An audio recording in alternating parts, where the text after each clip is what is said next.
बिस्मिल्लाहिर्रहमानिर्रहीम अल्लाहुम्मा सल्लि अला सय्यदना मौलाना मुहम्मद व अला आलि सय्यदना मौलाना मुहम्मद मुबारक वसल्लम। लखां तक करोड़ां दरूद नबी पाक सल्लल्लाहु अलैहि वसल्लम दी ज़ात पर जिन्हां वास्ते सारा जहान बनया। ते वेले दी गल विच अज मेरे नाल मौजूद शख्सियत जिहड़े न किसी तारफ ने मुताज नहीं, सीनियर सहाफ़ी न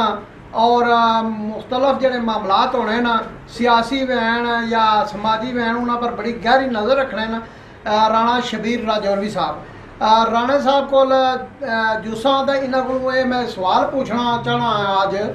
राणा साहब ये दसो कि जिहड़ी ये मौजूदा तहरीक चली है एक्शन कमेटी ने जेरे तमाम, इसने विच एक जिहड़ी अहम गल सामने आई है और अजीब गल सी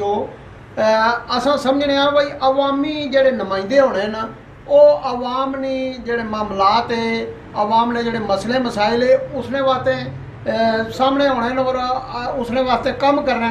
जबकि ये जड़ा मामला होया है बिजली ने बिलात ने वाले नाल और आटे ना एक इशू चलिया कि आटा महंगा बिजली महंगी है, तो इसमें रिलीफ किन्ने वास्ते लोगों आवाज़ बुलंद की और एक्शन कमेटी ने प्लेटफार्म पर लोग इकट्ठे हुए। उस एक्शन कमेटी जिल्लै तहरीक शुरू की है तो उस वक्त असां तकने पे कि जेड़े नुमाइंदे न अवामी जिन्हां हज़ारां वोट किन्ने लोगों को मुख्तलिफ इलाकों चो अलैक्ट होई तो आए और असैम्बली च बैठे हुए न, वजारत इंजॉय कर रहे हैं, दीगर मामलात इंजॉय कर रहे हैं, वो बिल्कुल गायब हो गए और किधरा भी असा की कुछ जगह भी नहीं, कुछ हल्के विच मतलब है वो नज़र नहीं आई। इसलिए पर तुस क्या फरमाने हो जनाब? और जरूर साहब पहले तो मैं तुसें शुक्रिया अदा करना भाई तुसां भी अपने इस प्रोग्राम वेले नहीं गल दावत दी अछने नहीं। तो दूई गल यह है कि तुसां दुखनी रग पर हथ रखी छोड़िया। बुनियादी गल है माड़े नुक्ते नज़र नाल कि लीडर तुसां लीडरां दी गल कीती है तो लीडर जिहड़ा वो होर शै होनी है तो सियासतदान होर शै होनी है। अच्छा, लीडर वो होना है कि जिहड़ा अपनी कौम ने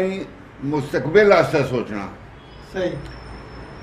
और कौम की किश्ती जड़ी है मंझदार चू कढ़ के तो उसकी लैके आमना किसी बन्ने लाना तो वो कौम तरक्की करनी है तो अगां बधनी है। बदकिस्मती नाल साढ़े को लीडरां की कमी है, साढ़े कोलों सियासतदान इन्ना करनी है सियासत, तो सियासत तो कर रहे। क्या सियासत करनी है जी? साढ़े कोल फॉर्चूनर गड्डी होवे, साढ़े कोल सरकार नी झंडी होवे, साढ़े कोल सरकार नी तरफों मिलने वाली अमरात होन, तनख्वाहां होन, फंड होन, तो वो सियासत कर रहे। वो अपने कम्मे रह गई गल लोकां नी माड़ी तो तुसां नी। बिजली ने बिल्लां दा मसला तो सड़ा आया, आटे का मसला भी सड़ा आया। इस तरह मीरपुर ने अंदर वैसे हम मीरपुर बैठे हैं तो इतने टैक्सा का मामला 35% इतने टैक्स है जनाब, जायदाद नहीं खरीदो फरोख्त उपर, पूरे आज़ाद कश्मीर कुदरा है नहीं, पूरे आज़ाद कश्मीर किधर है हैं जी। उस तो अलावा रठुआ रेहाम पुल है, कई साल गुजर गए, ये मनसूबा कितने न सी, कितने पैसे लग गए। और 6 अरब रुपया पाकिस्तान की गौरमेंट जड़ा रखा इस पुल आस्ते। अलमिया यह है कि यह तहरीक चली जिस वेले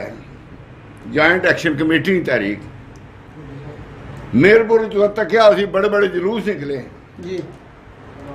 बार एक्टिव सी, लोग एक्टिव सन, ताजर एक्टिव सन, रावलाकोट, मुजफ्फराबाद, कोटली, पिंबर, पूरे आज़ाद कश्मीर। इस दौरान इस सारी तहरीक ने दौरान और तो और साढ़े जोड़े कौंसलर बने ना जोड़े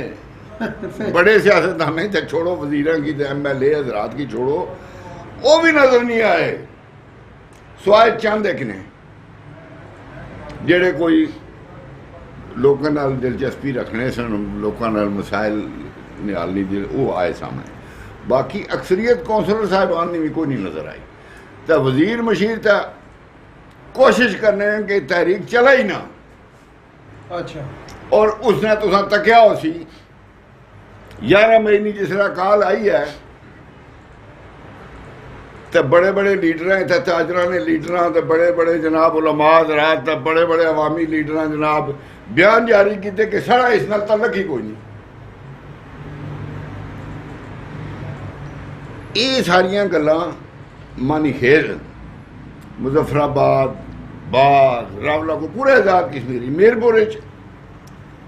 पहले चली बाहर सदर साहब सन कामरान तारक राजा जुल्फकार वगैरह आरफ चौधरी वगैरह डडियाल वाले सारे सज्जन मेहरबान सारे ऐसन एक्टिव सन पूरी तरह ताजर भी एक्टिव सन जो और को प्रोटेक्शन फोर्स में मीरपुर वो भी सारे एक्टिव सन। ये तहरीक चली बदकिस्मती नाल मीरपुर जी एक्शन कमेटी की तनजीम तो जी जी दूई है मजलिस आमला जी बाहर नहीं इलैक्शन होए तो वो सदर कोई और बन गया दूए ग्रुप ना तो वो चूंकि इस तारीख में उसने तलक कोई नहीं वो बल्कि उस ऐलान भी किया कि बाहर ना इस तारीख में कोई तलक नहीं सदर साहब भी ये ऐलान किया कि तलक कोई नहीं। ਇਹ ਜਿਹੜੀ ਤੁਸੀਂ ਗੱਲ ਕੀਤੀ ਹੈ ਕਿ ਇਹ ਸਾਰਾ ਜੇ ਕਾਰ ਆਏ ਦੁਆਏ ਹੂਟਰ ਹਾਟਰ ਇਸਨੇ ਵਾਸਤੇ ਜਨਾਬ ਇਹ ਸਿਆਸਤ ਜਿਹੜੀ ਹੈ ਇਹ ਜਾਰੀ ਹੈ ਅਵਾਮੀ ਮਸਾਇਲ ਨਾ ਕੋਈ ਨਹੀਂ ਔਰ ਕੋਈ ਔਰ ਮੈਂ ਇਹ ਜਿਹੜਾ ਤੁਸੀਂ ਸਾਡੇ ਤਾਜਰ ਹਜ਼ਰਾਤ ਸਨ ਜਾਂ ਬਾਹਰ ਨੇ ਜਿਹੜੇ ਅਹੁਦੇਦਾਰਾਂ ਸਨ या इस तरह ने जोड़े लोग सन लाइक वाइज कौंसलर वगैरह तो ये क्या समझ रहे हो कि क्यों पीछे हट गया हाले तो ये अवामी मसला सी इसकी किन्नी तक नहीं टुरना चाहिए सी क्या कोई इसकी मतलब है हुकूमत जरा इसने तो अगर हुकूमत भी इसकी मना किया या कोई इंतजामिया वो भी तो उसकी खराबी वाले पास ही खड़े नहीं हाले कि लोगों ने जोड़े मसले उन्हें हल करना चाहिए सी हुकूमत की हल करना चाहिए सी इंतजामिया की अगर अच्छी तरह उन्होंने मसले की तकड़ा चाहिए सी इसलिए पर क्या गल सितम ज़रीफ़ी ये है कि ये जी तहरीक सी इंतहाई पुरअमन तहरीक सी बिल्कुल कोई एक गमला नहीं टुटा मीरपुर मेरा ख्याल है 21 मई सी या क्या तारीख सी बहुत बड़ा जलसा होया जी जी एक गमला नहीं टुटा। इसी तरह रावला कोट मुजफ्फराबाद सारे पास होने कोई गमला एक नहीं टुटा। तो ये जो कुछ होया ये कीता किस है इब्तदा कुछ होई कदे थोड़ा सच्ची गल करा तो फिर डडियाल नाल जिहड़ा वाकया होया क्या होया क्या नहीं होया उस बात में ना जाना। डडियाल भी साल पूरा उधर धरना जारी रहा कोई उसने जिस तरह मैं गुजारिश ये कर रहा ना कि 10 तारीख 11 तारीख सी काल इन्होंने पुरअमन तो 9 तारीख डडियाल वाकया होया वो इंतजामिया नहीं उस फेलियर ही ना आखसा या मिसमैनेजमेंट है या जो भी होया एक वाकया होया उस तू फिर पूरे आज़ाद कश्मीर एक इश्तिहार पैदा होया और एक्शन कमेटी ने 11 तारीख की बजाय 10 तारीख हड़ताल निकाल दे दी एक दिहाड़ा पहले फिर वो जो होया सारे ने सामने है। फिर इतने गो के एक्शन कमेटी ने आपस इन्होंने जी मजलिस आमला इन्हें बनाई सी उन्होंने ऐसे ने खिलाफ लेकिन उन्होंने आख्या कि जरा अगर इन्होंने कोई ज्यादती हुई इन्हें पकड़न होया गिरफ्तारियां हुई तशद्दुद होया तो असां इन्हां नाल और फिर ऐसा ही होया उन्होंने लोगों भी मतलब जोड़ा ग्रुप ऐसी रहा जुल्फकार साहब हो गए कामरान तारक हो गए आरफ चौधरी साहब हो गए ताजर ने बहुत सारे बंदे सन हड़ताल भी हुई जी हाँ चौक शहीदा बंद रहा बाकी प्लाजे बंद रहे सारा कुछ होया ईवन उथे नांगी जी आटो मार्केट है वो बंद रही सारा कुछ होया जिसले इन्हें गिरफ्तार किए तो 2 वकील गिरफ्तार होए फिर एक जवान साड़ा शहीद होया साड़ा मीरपुर ना जी हाँ काबिल फखर जवान साड़ा फखर साड़ी इज्जत ऑफिसर से और एक अच्छा ऑफिसर उसकी जान चली गई उस केस जनाब 2 जनाब हुण ये दसो कि हुण जिहड़ी सूरत हाल जाई रही है इसने विच सियासतदाना ना का किरदार बनना और जिहड़े इत्थे जिहड़े सारे लोग जिहड़े समझने के किरदार ने तो मैं नहीं पता इन्होंने क्या बनना क्या किरदार ही नहीं अदा करना चाहिए किरदार ने तो मैं नहीं पता कि क्या इन्होंने उसी इन्होंने कोई मुस्तकबिल को अच्छा नज़र नहीं आ रहा मिगी जो मौजूदा सियासी लीडरशिप है ठीक इन्होंने जगह हूँ दरिया थलू बहुत सारा पानी लंघ गया 28 अरब रुपया एक्शन कमेटी वाले मंजूर करा लिया वफाकी हुकूमत ने शुरू ये पाकिस्तान ये आज़ाद कश्मीर पाकिस्तान की तारीख पहली बार इतना बड़ा पैकेज लभा तो नहीं ये नहीं नज़र आ रहा कि इन्होंने किरदार रहा ही कोई नहीं ये सिवाय ऊटर बजाने तो असैम्बली जाने तो तनख्वाह किन्ने तो टीए डीए तो तरक्याती फंड लैने इन्होंने इयै किरदार है।